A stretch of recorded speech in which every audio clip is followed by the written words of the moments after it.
Johnny Tractor and his pals. This is from my grandson Archer and anybody else that wants to listen. This book was printed by the John Deere Company in 1958 and distributed to children across America. And I think it deserves to be read again.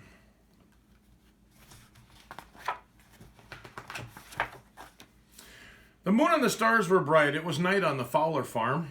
The lights of Farmer Fowler's house shone cheerfully. The barnyard and fields were quiet, and all the cows and pigs and chickens were fast asleep. But behind the barn, Farmer Fowler's farm machines were wide awake. They were talking in very low voices. They have a special language of their own, just like the trees and flowers do. Johnny Tractor stood in the middle. He was their leader because he was the tractor. He was sure he was the most important machine on the farm. And he knew he looked handsome in a shiny green and yellow coat and big black rubber tires. Perry the plow was hitched behind Johnny Tractor.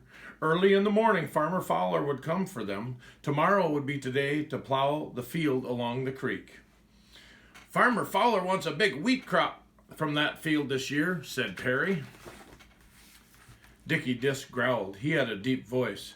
That field is very dry, Perry, he said. Farmer Fowler will use you to plow it, but then he will use me to cut up all the clods of dirt.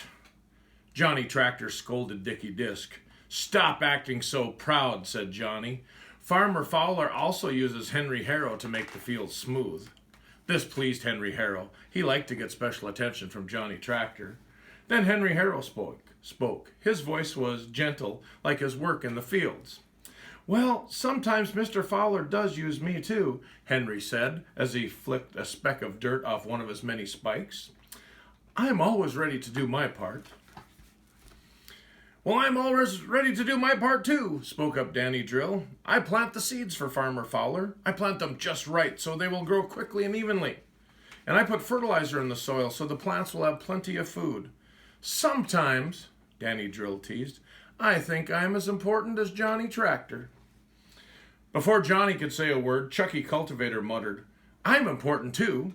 I get rid of the bad weeds that would keep the crops from growing. Why, if it weren't for me, Farmer Fowler's fields would be full of weeds instead of corn, beans, and potatoes. All the machines nodded and agreed. Yes, Chucky, you're very valuable. Johnny Tractor couldn't keep still another minute. He turned around so fast that he made Perry the plow dizzy. Ha! What would you do without me, Chucky? I pull you over the fields, you know, boasted Johnny, spinning his steering wheel. Johnny Tractor stuck out his chest and strutted around the group. The truth is, I have to help all of you, he shouted. I pull Mickey Moore and Bobby the baler through the hayfields. And my big muscles turned Gary Grinder to make feed for the pigs, cows, and chickens. I'm the most important of all, Johnny roared proudly. Shh, scolded Clancy Combine, looking down his long green nose at Johnny. You'll wake up the rooster. And besides, you're not so important. I don't need you at all. I do all my work by myself. I have my own engine, so there. Johnny Tractor couldn't think of an answer, so he yawned and he pretended he was going to sleep. He knew Clancy Combine really didn't need him. Johnny began to feel very ashamed of the way that he acted. Well, I guess Farmer Fowler couldn't get along without any of us, he said. He really needs all of us in some way. All the other machines nodded and agreed with Johnny Tractor. You better get some rest now if you're going to keep up with me tomorrow, Johnny added in a kind voice, and he settled his wheels firmly on the ground and sighed.